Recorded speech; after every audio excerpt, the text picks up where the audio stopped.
Welcome to PR After Hours, your twice weekly cocktail of business, PR, and marketing tips hosted by me, Alex Greenwood. Every week, we bring you virtual happy hours featuring business advice from entrepreneurs and leading thinkers in PR, marketing, and business. We're going to get started in just a moment, so stick with us.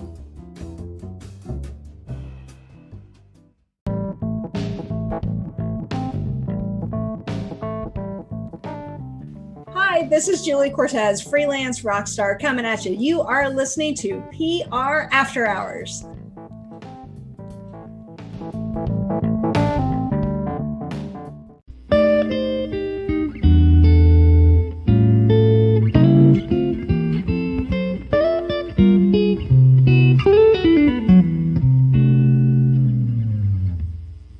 You know, if you're a regular listener to the show, you know that I'm a small business person. And in January, I believe on the 10th, I'll be celebrating an even dozen years in business as a small business person. I've been everything from a solopreneur all the way up to a small agency head and back down to solopreneur consultant these days. But you know, there's one thing that I think I run into over and over and over again with people who are starting up a small business of any kind, by the way, is there's so much. It's backbreaking at times. There's so many things you take upon your shoulders.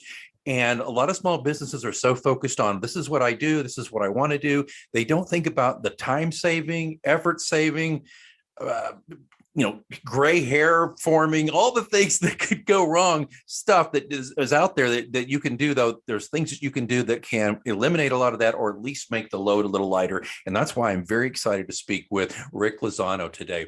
Rick helps people unlock potential and amplify their talent. And he does it all with his unique blend of energy, expertise, and a musician's soul. I love that. 20 years of experience this gentleman has in award-winning talent and leadership development programs. Rick brings his unique approach to audiences across the globe, combining his expertise as a world-class speaker with his talents as a singer, songwriter, and musician. He's the author of Acoustic Leadership, Develop a Leadership Culture that Resonates, and the owner of Unlock and Amplify. He has built a reputation for his refreshing delivery that leaves audiences raving, and more importantly, with action items they can immediately implement to produce change. And those action items are what we're going to talk about today, you small business people. So let's welcome everybody to the virtual lounge, Rick Lozano. Hello. Thank you so much for having me, Alex, and hello to everybody listening. By the way, I was listening to your intro music, and I was just swinging. I was like, oh yeah, this is what my soul needs today. Just a little bit of jazz. Oh, so thank you. It's the lounge, right? It's the lounge vibe. So I'm glad, I'm glad to hear that, man. You may be the first musician. You may be the first, maybe the second over the past 2 years we've had. So I'm excited to have you on here because I love music. And I think musicians just have a whole different way of looking at things in a business context. Definitely. So tell us a little bit about this. You know, you and I, when we engaged about getting you on the show, was about this, as I said in the intro, about helping small business folks, because as I said in the intro too, and just here, and then I promise I'll shut up in a second here. But the point is, like, I just wrote a book on podcasting where I talk about all the time saving things and all the effort saving things I've done and learned the hard way over a dozen years of podcasting that I wish I had known when I started. So tell us a little bit about your thoughts on where small business people need to focus some of their attention. Yeah, definitely. I've got some thoughts on that. And a lot of it is based on my experience in the last 2 years, specifically as a small business owner. So for context, I've got over 20 years of experience in leadership and talent development. That's sort of my sweet spot, if you will. I've been working as a keynote speaker for about 8 years, and I started moonlighting on the side about 8 years ago while I had a full-time job, sort of building my next stage of my career. But I started my own company, Unlock and Amplify, in October 2019. In other words, right before it all hit the fan. Oh, poor guy. So, not only was it challenging to start my business, but, in those circumstances, it was a little bit different. I think the very first thing that I learned, though, was the value of a network, the value of relationships. As you know, sometimes, especially as a small business owner, as an entrepreneur, it can be lonely. And you've lost that, that group of people that you used to show up at work with virtually or in person every day. So now you've got to surround yourself. And I was very, very fortunate early on to connect with a group of people in a group coaching program. And I developed really fast relationships with these people. And having that network around me was so important. It really, really sort of helped me move forward through the COVID era. And not only, it actually was surprising, the first year into COVID, I actually did really, really well. And it was like, wow, the world's falling apart and my business is doing quite well in the worst of circumstances. And a lot of that had to do with the people, but it also had to do with the systems that I was building. One of the, go ahead. No, I was just going to say, elaborate. Tell me some of these systems, or give us an idea what you're, maybe a good concrete example of that. Yeah. So one of the first things, especially for newer entrepreneurs and small business owners, you have got to have a CRM, a customer relationship management system. You've got to have systems in place and automation in place, because the truth is there's too much to do. There's too much to say on top of. And I know, for example, I've been coaching several other small business owners over the last year. And by the way, I'm sharing with them what I learned over the course of the last 2 years. And one of the things I see over and over, for example, I was talking to a friend of mine, Taylor. She's an HR consultant. And I said, Taylor, what do your systems look like? And she said, well, I've got an Excel spreadsheet. And I said, okay, hold on, time out. You're going to kill yourself if you're trying to do your business through an Excel spreadsheet. And I said, look, the very first thing you need to do is get a CRM. Get all of your client information in there. Do everything in there. That is your one-stop shop for everything. And so we talked about those different systems. The other part of it was automations. So making sure that you've got all of these things in place so that you're automating the processes so you don't have to stay on top of all of it, because it's too much, Alex. Way too much. It's way too much. And maybe you're going to get into this. Forgive me if I'm stealing your thunder on this little tip, though, that I put into my book, and I tell everybody. I was driving myself crazy, Rick, with just the podcast, just booking guests. I was really blessed when I got a matchmaker, and then some publicists got a hold of it for this show and my other show. But I figured it out. I was spending legit my real time, 5 to 10 minutes per guest on just the initial back and forth on email. You know what I'm saying? I didn't have anything in place. So that's fine. And you've been through this, my laborious survey, and which I'm rerouting that. I'm revamping that too. It's a little too much, but I figured out, use Calendly, use an automated workflow. And I've saved myself. I mean, I went down from 5 or 6 minutes per guest, up front, to probably a minute tops. And that's huge. If you add up, I mean, it's 62 shows this year, and you add up all the time, that does add up. It totally adds up. And there's so many different places where that little time-saving tip, or all those time-saving tips, really do add up to something huge. Templates for everything. A lot of people say, well, I'm not a template person because I want to customize everything. So for example, I do a lot of work as a keynote speaker, and there are a lot of keynote speakers who pride themselves. Oh my, every single presentation is the first of its kind, which, by the way, is total bullshit. That's not true. Totally. What they do is they create these templates that are flexible, within which they can plug and play different pieces. And that was something that I had to learn, because I found myself, when I first started as a keynote speaker, I would reinvent every time for every client. And it's like, wait a minute. A, this is too much work. And B, there's not a solid brand behind this. I've got to not only templatize, but I need to create my branding and my voice and my umbrella and make it so that everything lives, very cohesively right underneath my business brand, if you will. But yes, templates like crazy. Email templates, PowerPoint templates if you're a presenter, business templates of any kind, those things will really help you. Intake forms, for example, when you're onboarding a new client, all of those things are really, really critical. It's funny too. I think as business owners, again, it's hard, it's challenging, there's a lot going on. I'm in a mastermind group with several other primarily speaking related businesses. So a lot of coaches, consultants, and speakers. And we were having a year-end call, and we all talked about our successes over the last year and our challenges over the last year. And one after the other, the biggest challenge that they had in the last year, they were trying to do too much. Yeah. So it wasn't just about the need for systems and templates. It was the fact that they were spreading themselves thin, trying to do all of these different forms of business revenue, business lines and whatnot. And the truth is they were lacking a focus. And I found myself, honestly, Alex, I found myself doing the same thing. Throughout the course of the last year, I was focused on all of these different potential revenue streams at the expense of the ones that were the most important to me. And so what all of us in the group realized was, look, we've got to get down to our core fundamental offerings, spend most of our time solidifying and building those out. And then as we begin to scale into larger teams, then we can go out and build those other things. But right now, we've got to stay true to those 1, 2, maybe 3 things that are the closest to us.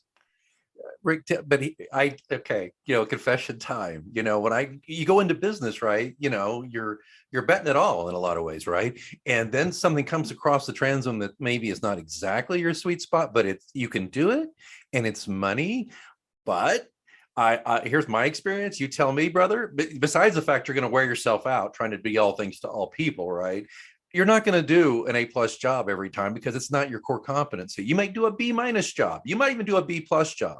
And I found that out, and I thought, you know what? I'm going to end up turning off more people than I'm going to attract by just doing maybe just a slightly above average work. And if I just focus on the 3 things I was really good at, I'd get A+ work. Does that ring a bell? Or that absolutely rings a bell. And for me personally, what I realized was, hey, my 2 biggest sources of inspiration and energy are speaking and facilitating. So when I'm a trainer, when I'm doing leadership development workshops, or when I'm on stage as a keynote speaker, those are the areas where I do my best work. I get the best connections with the audience, and I've got to stop temporarily trying to do all of these other things like digital products and e-courses and stuff like that. Those are great. But right now, my focus needs to be on those just couple of things. Rick, can you give us some advice then? What if you, this figurative small business person we're talking to doesn't know exactly, and I know that maybe that sounds lame. They should know what they're best at, but seriously, how would you go about maybe trying to get some honest, fresh eyes who will have no skin in the game, who will just tell you straight up, hey, look, from what I know about you, you should focus on A, B, and C instead of Z, X, and J. And my 1-word answer to that, mastermind. Find a group of people, 4 people, 5 people who you trust, and who also, by the way, have something in their business that you don't. People who can complement you while at the same time you can learn from them as well, and have honest feedback loops with each other.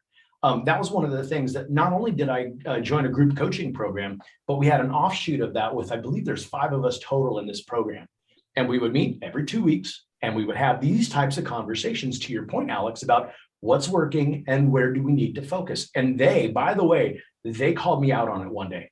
I had this brilliant idea that I was really excited about. I was like, ooh, I'm having these coaching conversations with other small business owners. I should do more of this. I should start helping other small business owners. And they're like, Rick, shut the hell up. You're trying to do too much. You're operating outside of your zone of genius. You may be able to do those things, but not right now. Focus right here, because you're diluting your efforts by trying to do everything, right? So that feedback loop is hugely, hugely important. But you got to have people you trust and who will honestly call you out on those things, because they can see some of these things that you can't. Yeah, absolutely. Can I take a step back and just ask you, and if you're not comfortable recommending a specific thing, but is there a CRM that you kind of like, or are there a couple you might say for newbies, by the way, to try out? So by the way, the CRM, the best one, and I've heard this a million times, the best CRM is the one you actually use, right? So whatever CRM you decide, get in there, live in there.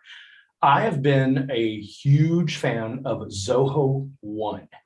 The Zoho One suite, which includes the Zoho CRM, is amazing. And what's cool about it is it's basically all of your business systems integrated into one platform. So not only do I have, and by the way, I'm not getting paid by Zoho, but this is just my experience. I used to be on HubSpot, which is a great platform. Me too, yeah. But Zoho served me better. So now I go in there and I've got my invoicing system, my basic financial system. I've got, DocuSign ability. I've got contract creation, CRM, invoicing, you name it, all under one really pretty simple to use umbrella. It's also where I handle all of my email marketing, my social media campaigns and stuff like that. Wow. It's really cool. By the way, but in full transparency, I've stopped doing a lot of that stuff because I realized I was trying to do too much. So to me, the question, and this is something that I had to learn very early on, and I heard some really great speakers talk about this. When you're trying to figure out what work to do, do the work that generates revenue. So if social media is generating revenue, cool, do that. For me, it wasn't. So it was like, hey, step back from social media, focus on the things that are generating revenue, whatever that is for you. I love that. That's such great advice. And it's kind of hard for some people because I think it's a normal human tendency to gravitate towards what's comfortable, what's easy. Yeah. I've done it. I've had some really good years. I've had some fallow years. And if I'm honest with myself, and if I listen to my masterminds, and I do have a little group like that, by the way, who they're my buddies, but they will let me have it when I, just like yours did, when you need it. But I have found that I think when I had some big challenges hit me, I just kind of, not always, but would retreat kind of into my corner and just kind of like, well, it's too hard sticking my neck out here. And I don't want to, cold call people, or I don't want to do these things, and I would retreat. So I think we should, I'll just say this, I'm not going to speak for you. I think I'm going to let you all listeners off the hook if you do that, because it's normal. The thing is don't wallow in it, and do what Rick's telling you to do. Find those really key things, get the people who you trust. So I really appreciate what you're saying there, Rick. Thanks. I really think that's important. As you said that, it made me think of something else. Automations are great. Templates and systems are great, but nothing replaces the human connection. And when I think back to my sources of business over the last couple of years, there's been some things that have come from cold calling and outreach and stuff like that. But the majority of my work has been based on business or previous relationships, previous clients that I've worked with, previous people I've worked with in my previous business.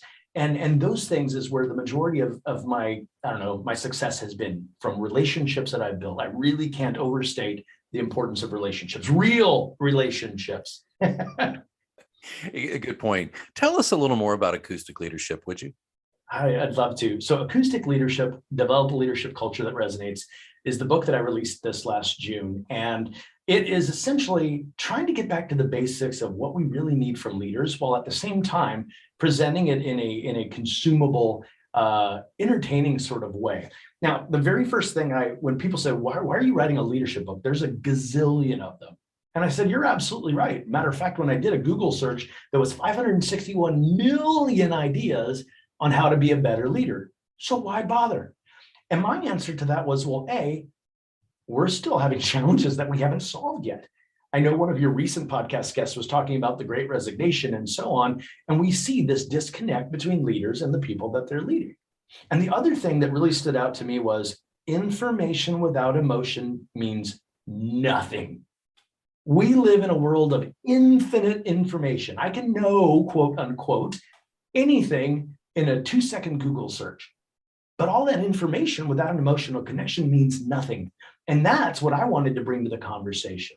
My personality, my perspective, and a unique way of looking at things. And yes, I leveraged the world of music to sort of tell this story. And by the way, the real inspiration for it came from MTV Unplugged. Do you remember that? Oh, absolutely. Yeah. So MTV Unplugged, I was really focused on leadership development at the time. And it was just this noisy mess. We were looking at, for example, all these giant lists of competencies and saying, hey, we need our leaders to do all of these things. And it was challenging for me, because I was going, that's not realistic. You can't be great at 50 different leadership competencies. Why are we doing this to it? Why are we complicating this for our leaders? And it was funny. I was at work one day and I saw an advertisement that reminded me of MTV Unplugged. So I watched it. I pulled up one of the MTV Unplugged things, and I realized there was 3 things that made these performances so great: simplicity, authenticity, and opportunity. There you go. So simplicity, it was scaled back. It was minimalistic. Authenticity, it was raw. People were in an intimate setting, and they screwed up live. Some of them actually screwed up several times.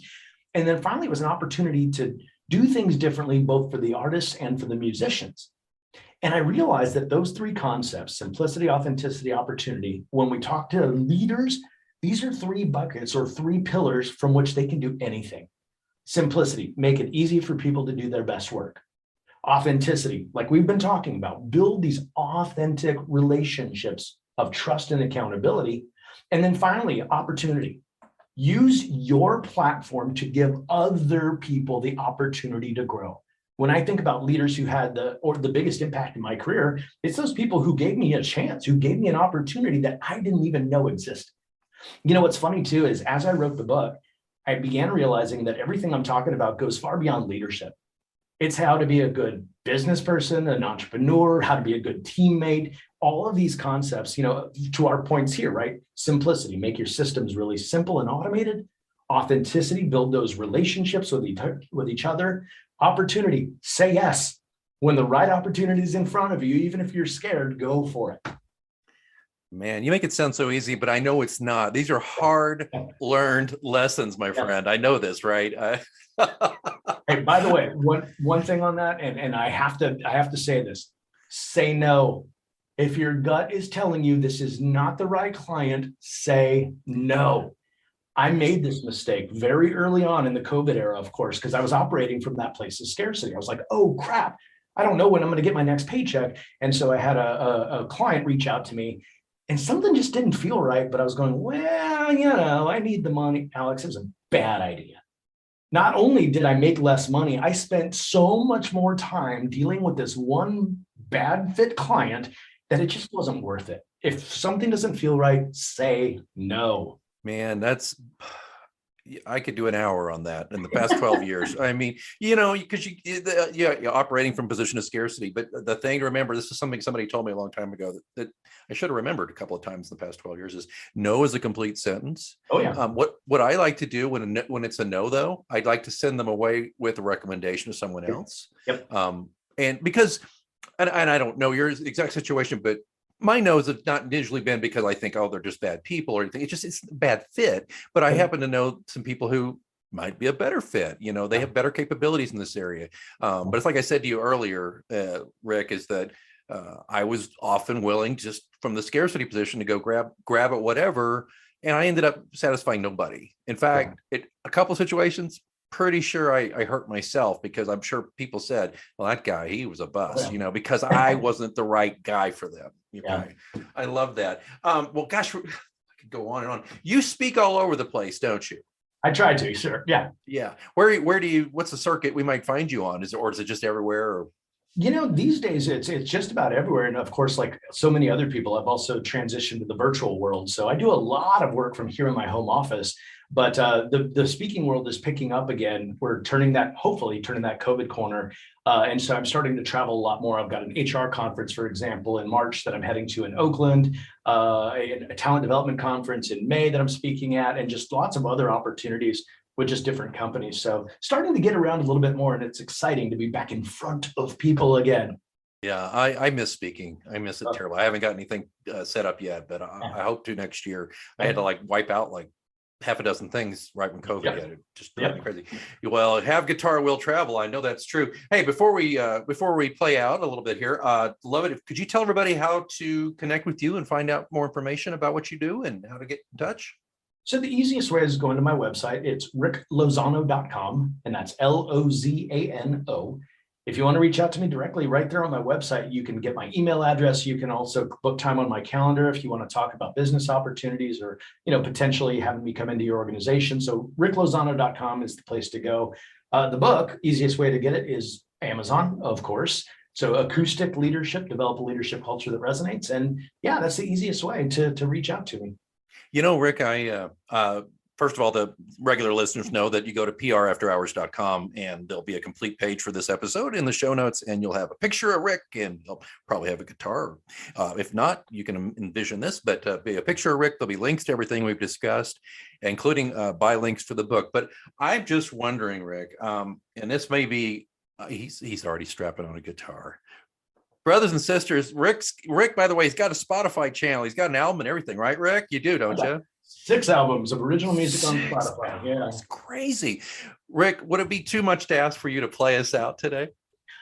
Alex, I would love to. And what's so funny, to all of our previous conversation, relationships and sticking in your sweet spot. I had someone change my life a while back. A leader said, Rick, you're great at 3 things. You're great at training, speaking, and music. Do those 3 things. And when I focused on those 3 things, it just, things worked out for me.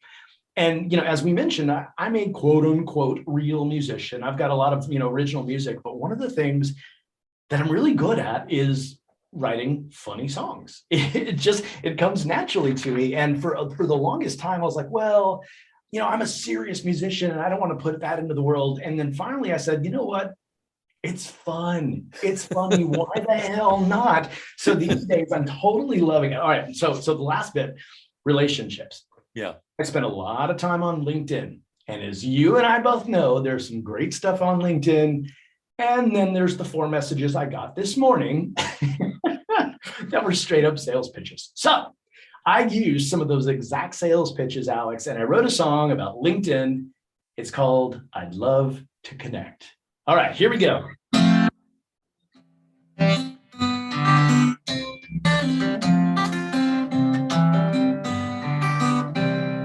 Hey there, Rick. I'd love to connect. No, you don't know me. We've never met. But based on your profile, you seem to be someone who should be connecting with me. As a full-service investment banking firm, we are approached directly by middle-market buyers actively looking for acquisition targets in your industry. Are you open for a brief 5 to 10 minute call?